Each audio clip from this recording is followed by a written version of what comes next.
have time for all of them. No, we'll so I'll leave it up to you.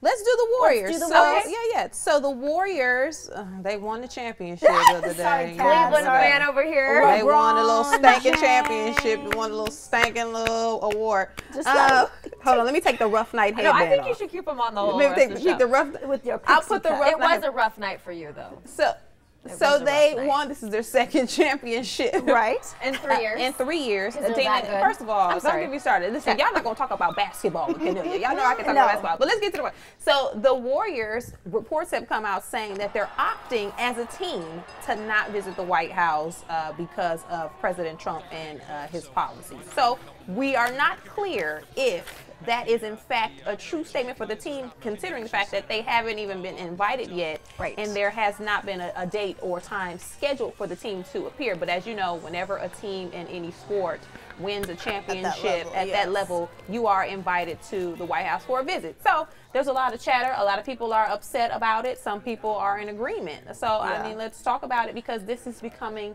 it seems like a trend. Or has it always been a trend? Okay, they haven't even gotten the invitation yet. Right. So I think they need to just slow the roll a little bit. It was a unanimous decision, they said, though. A unanimous decision. We know that Coach Steve Kerr, not a fan. Not a fan of President Trump, has come out numerous occasions and spoken out, especially after the election. Right. Saying, you know, this is the man who's going to lead you, has used racist, misogynist words. So it doesn't surprise me that they've agreed unanimously when you have the leader of your team not a fan of El Presidente. Do you guys think that President Trump, not sure how much control he has over this invitation, given how sacred it is, that tradition, but he is the president, so I imagine he has all the control over that. Will he even give them the invitation to come to his house if he knows the answer is going to be unanimously no? So here's my question to all of you. Well, wait, really quick. Do you think that he'll give the invitation? Well, I'm not. Again, the question is that beyond him?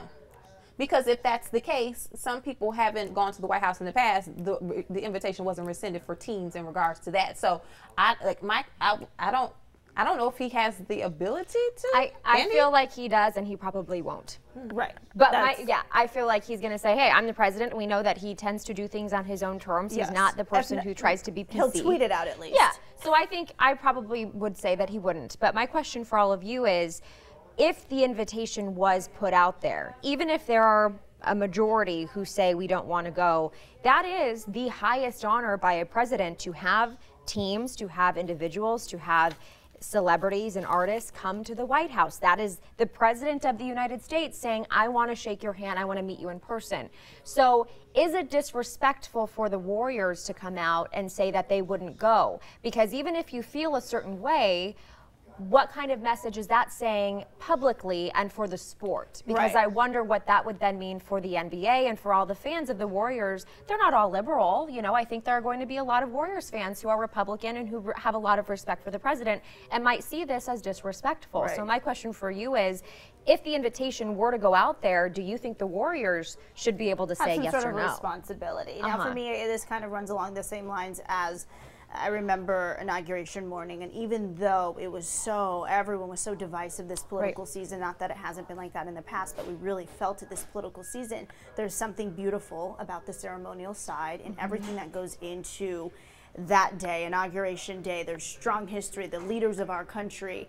It's just, to me, yes, a form of respect and honor. Not just, this isn't between just the team and the president. And I'm going to go ahead and quote Kobe Bryant. Okay. Because I always got to bring Kobe into it. No, but this is actually part of a Politico conversation. And he came out, retired Laker Kobe Bryant recently told Politico he'd probably visit the White House, quote unquote, probably. He said, that visit is more than how you feel about the current administration. It's about the guys next to you, about the flag, about the kids out there who look up to you in the United States. But honestly, it is a tough call. Yeah. Well, and the separate argument could be, if you don't stand for something, you'll fall for everything. So yes, it is considered the highest honor, but sometimes the things that you stand for have been cast aside, or in your opinion, disrespected. So does that mean that you put aside everything that you stand for and everything that you would hope this country does stand for, and that you would just to satisfy the masses, or go somewhere to be in a photo op with someone that you don't necessarily agree with or doesn't agree with the things that you want for your own life. Right. So and I think that. So I think it's a bigger conversation. That's do a you fair go argument. with what people consider PC, or do you take the Muhammad Ali route and take a stand the as an Kaepernick athlete? route, Right. or something that not a lot of people agree with in the beginning, but maybe once they understand why you're doing it. I think that's important. If they don't do it, what are you doing to substitute that? Right. What are you doing in terms of advocacy for what you stand for? I And think that's important. It's part of the education. And I get that.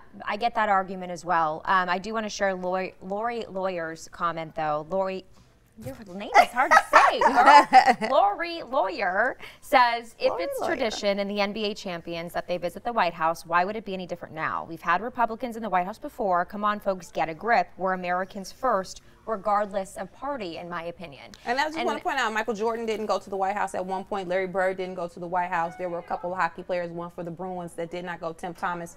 So this has been a theme that has happened for years. But as a team, we've never seen a team decide unanimously, right? So yeah, let us know which side of the aisle you're on, and we're not going to have a lot of time to go through comments anymore, but we'll still go through them on the interwebs. Exactly. Well, thank you so much for joining us today. We did find out one little headline we'll leave you with, because we don't know much more information than this. But if you're wondering what's going on with American Idol, which is expected to come back to television and it's going to be on ABC, Ryan Seacrest reportedly is being offered 8 figures to be the host of American Idol. Yeah. And he's still going, maybe. Oh, come on, Ryan. 8 figures. We'll dive in on that. Plus, give it to us. We'll do it. Katy Perry Three changing of us. her We'll split. identity tomorrow. We'll talk about those 2 topics. There you go. Everyone we'll have a great split it? Wednesday. Listen, this I'm is all Hump in. Day, right? Yes, it's Wednesday. Wednesday. We'll see you tomorrow on Thursday. Stick with ABC 10 TV on Facebook all day long to keep up to date with that Virginia shooting. Bye-bye.